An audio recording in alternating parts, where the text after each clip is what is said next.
लोकसभार सप्तदश अधिवेशन आज अर्थमंत्री दायित्व में मुख्यमंत्री मोहन चरण माझी 2025-26 आर्थिक वर्ष लगी पूर्णांग बजेट उपस्थापन करिसेंति। एथिरे 2,90,000 कोटी टंकार बजेट उपस्थापन करा जायछि। बजेट रे मुख्यतः कृषि क्षेत्र को अग्राधिकार दियाजिबा सह 37,800 कोटी टंकार व्ययबराद करा जायछि। मुख्यमंत्री किसान योजना रे 2,020 कोटी, फसल विविधतार प्रसार पाई 695 कोटी, प्रधानमंत्री फसल बीमा योजना पाई 650 कोटी एवं समृद्ध कृषक योजना रे 6,000 कोटी टंका व्यय अटकल करा जायछि। बजेट अभिभाषण प्रदान करी मुख्यमंत्री कहिसेंति शिक्षार विकास पाई चलित आर्थिक वर्ष रे 31,000 कोटी टंका खर्च करा जिवो। दक्षता विकास पाई नुआ ओडिशा योजना रे 135 कोटी टंका व्यय अटकल करा जायथिबा बेले आयुष्मान भारत, प्रधानमंत्री जन आरोग्य योजना एवं गोपबंधु जन आरोग्य योजना पाई 4,479 कोटी टंकार व्ययबराद करा जायछि। सेहीपरि जातीय स्वास्थ्य मिशन पाई 2,091 कोटी, मुख्यमंत्री स्वास्थ्य सेवा मिशन पाई 3,881 कोटी, कर्कट रोग चिकित्सा पाई 211 कोटी एवं भ्राम्यमाण स्वास्थ्य यूनिट स्थापन पाई 26 कोटी टंका व्ययबराद करा जायछि। बजेट रे मत्स्य और प्राणी संपदर विकास पाई 1,909 कोटी, परिवहन व्यवस्थार विकास पाई 1,085 कोटी एवं मुख्यमंत्री सड़क योजना अधीन रे 3,470 कोटी टंका खर्च कराजिबा लागि प्रस्ताव रहिछि। बजेट रे महिला सशक्तिकरण पाई सुभद्रा योजना रे 10,145 कोटी, मुख्यमंत्री संपूर्ण पुष्टि योजना रे 526 कोटी, ममता और प्रधानमंत्री मातृबंधन योजना रे 502 कोटी, मुख्यमंत्री कन्या बीमा योजना रे 12 कोटी टंकार व्यवस्था करा जायछि। मुख्यमंत्री मोहन चरण माझी बजेट अभिभाषण प्रदान करी कहिसेंति महिलांकर नेतृत्वाधीन सशक्तिकरण लक्ष्य को दृष्टि रे रखी आम सरकार किशोरी सुभद्रा, सुभद्रा संचय, सुभद्रा सखी, सुभद्रा यात्री, सुभद्रा संघ, सुभद्रा क्लब, कुहा सुभद्रा कॉल सेंटर, सुभद्रा सहयोगी, सुभद्रा पंडित, सुभद्रा और सुयोग्य सुभद्रा भली नुआ पदक्षेप ग्रहण करने को जाउछंती।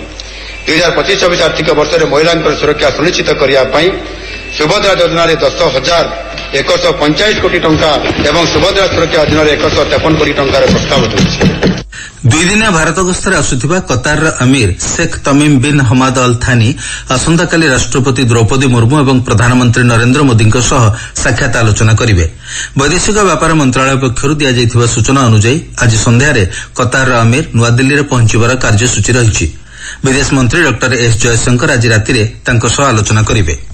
आसंताकाली राष्ट्रपति भवन रे कतार अमीर को स्वागत संबर्धना दियाजिबो। परे हैदराबाद हाउस रे भारत और कतार मध्य विभिन्न द्विपाक्षिक संपर्क नहीं बुझामणा पत्र स्वाक्षरित होबार कार्यसूची रहिछि।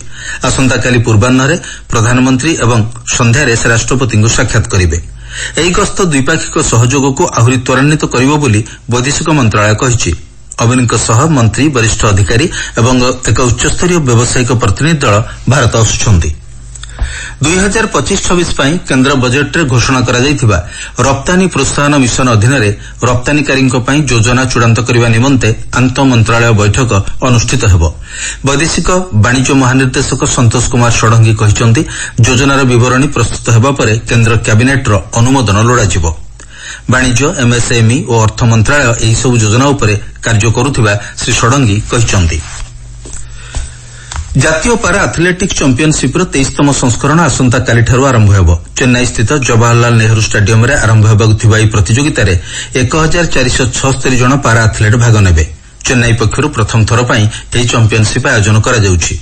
एथिरे 30 टी दल 155 टी इवेंट रे अंशग्रहण करिवे। महिला प्रीमियर लीग रे आज संध्यारे दिल्ली कैपिटल्स और रॉयल चैलेंजर्स बेंगलोर मध्य मुकाबला हेबो।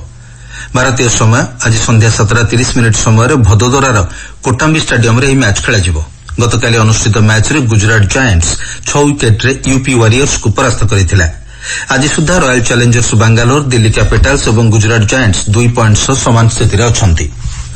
मुख्य संवाद पुणी थारे 2047 सुधा विकसित भारत गठन समस्त भारतीयों पाई एक सामूहिक लक्ष्य बोली कहिसंति केंद्र शिक्षा मंत्री।